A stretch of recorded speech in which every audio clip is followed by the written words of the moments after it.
নমস্কার বন্ধুরা, অতসী সহজ রান্নাঘরে আরও একটা নতুন রেসিপিতে সবাইকে স্বাগত। আজকে আমি তোমাদের সাথে শেয়ার করব ফুলকপি, আলু আর কাতলা মাছ দিয়ে ঝোলের রেসিপি। খুব সামান্য পরিমাণ মশলা দিয়ে আজকের আমি এই রেসিপিটা তোমাদের সাথে শেয়ার করছি। আশা করি আজকের রেসিপিটা তোমাদের ভালো লাগবে। এটা গরম ভাতের সাথে খেতে ভীষণই ভালো লাগবে। দেখে নেওয়া যাক আজকের আমার এই সহজ রেসিপিটি। প্রথমে আমি 5 পিস কাতলা মাছের লবণ আর হলুদ ভালো করে মাখিয়ে নিয়েছি। এখন আমি খুব সামান্য পরিমাণ সর্ষের তেল মাছের মধ্যে মাখিয়ে নেব। লবণ, হলুদ আর সর্ষের তেলটা মাখিয়ে আমি 5 মিনিটের জন্য রেখে দেব। এখন আমি একটা মশলা বানিয়ে নেব। তার জন্য আমি নিয়েছি কিছুটা পরিমাণ আদা, দুটো শুকনো লঙ্কা আর দিয়ে দেব 1 চামচ গোটা জিরে। খুব সামান্য পরিমাণ আমি জল দিয়ে মশলার পেস্টটা করে নেব। এখানে আমি আর কোনো মশলা ব্যবহার করব না, এইটুকু মশলা দিয়ে আমি পেস্টটা করে নেব। এখন গ্যাসে আমি কড়াই বসিয়ে দিয়েছি আর দিয়েছি সর্ষের তেল। তেলটা খুব ভালো করে গরম হয়ে গেলে আমি ম্যারিনেট করা মাছগুলো দিয়ে দেব। মাছগুলো মিডিয়াম ফ্লেমে রেখে উল্টে পাল্টে লাল লাল করে ভেজে নিতে হবে। দেখো মাছগুলো এরকম আমি লাল লাল করে ভেজে নিয়েছি। সেমভাবে বাকি মাছগুলো আমি ভেজে নেব। মাছগুলো ভাজা হয়ে গেলে ওই তেলেই আমি দিয়ে দেব আলু। আমি একটা বড় সাইজের আলু এরকম লম্বা লম্বা টুকরো করে কেটে নিয়েছিলাম। লবণ আর হলুদ দিয়ে আলুটাও খুব ভালো করে লাল লাল করে ভেজে আমি নামিয়ে নেব।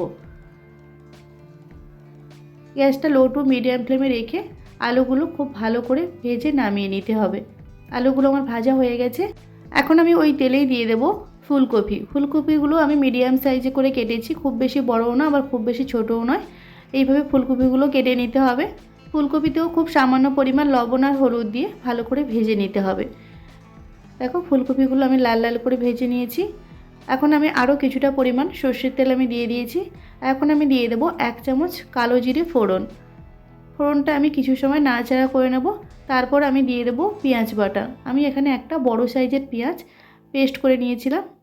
পেঁয়াজের পেস্টটা আমি দিয়ে দেব। গ্যাসের ফ্লেমটা মিডিয়ামে রেখে পেঁয়াজটা ভালো করে ভেজে নিতে হবে। দেখো এরকম লাল লাল করে ভেজে নিতে হবে।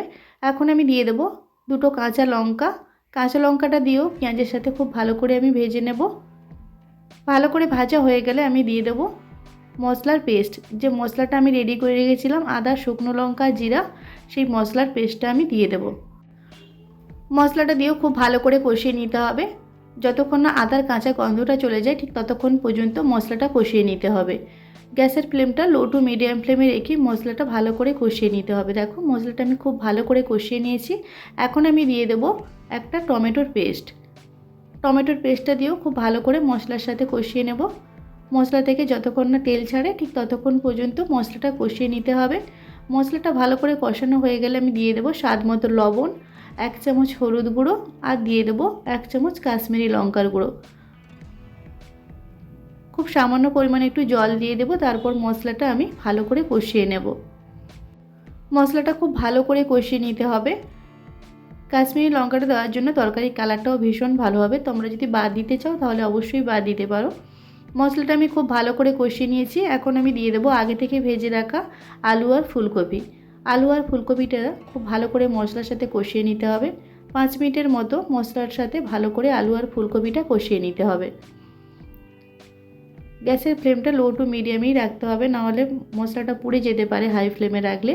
তাই অবশ্যই লো টু মিডিয়াম ফ্লেমে রেখে মশলাটা খুব ভালো করে আলু আর ফুলকপির সাথে কষিয়ে নিতে হবে। 5 মিনিটের মতো ভালো করে কষিয়ে নিতে হবে।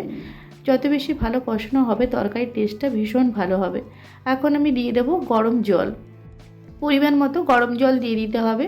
আলু আর ফুলকপিটা সেদ্ধ হওয়ার মতো জল দিতে হবে। আর গ্রেভি তোমরা যেমন পছন্দ করো সেই অনুযায়ী জলটা দিয়ে দেবে। এখন খুব ভালো করে মিশিয়ে নিয়ে আমি ঢাকা দিয়ে দেবো আর মিডিয়াম ফ্লেমে আমি 10 মিনিটের জন্য রান্না করে নেব। 10 মিনিট পর দেখো আলু আর ফুলকপিটা একদম পারফেক্টভাবে সেদ্ধ হয়ে গেছে। এখন আমি দিয়ে দেবো আগে থেকে ভেজে রাখা মাছ। মাছগুলো দিয়েও খুব ভালো করে আমি গ্রেভির সাথে একটু মিশিয়ে নেব। তারপর আমি ঢাকা দিয়ে আরও 5 মিনিটের জন্য রান্না করে নেব। তাহলে মাছটাও সেদ্ধ হয়ে যাবে। খুব ভালো করে মিশিয়ে নিয়ে আমি ঢাকা দিয়ে 5 মিনিটের মতো রান্না করে নিলে মাছটাও ভালো মতো সেদ্ধ হয়ে যাবে আর তরকারিটা একদম পারফেক্টভাবে রেডি হয়ে যাবে। দেখো 5 মিনিটের মতো আমি ফুটিয়ে নিয়েছি। এখন আমি ওপর থেকে খুব সামান্য পরিমাণ একটু ধনেপাতা দিয়ে দেবো। তারপর আমি গ্যাসটা অফ করে দেবো। তরকারিটা আমি সার্ভ করে দেখাচ্ছি, দেখো কতটা সুন্দর হয়েছে। এটা গরম ভাতের সাথে খেতে ভীষণই ভালো লাগে। এইরকম ফুলকপি আলু আর মাছ দিয়ে যদি ঝোল থাকে তাহলে গরম ভাতের সাথে আর কিছুই লাগে না। অবশ্যই তোমরা বাড়িতে একবার ফুলকপি আলু আর মাছ দিয়ে এইভাবে তরকারি বানিয়ে দেখো, বাড়ির সকলে ভীষণ পছন্দ করবে।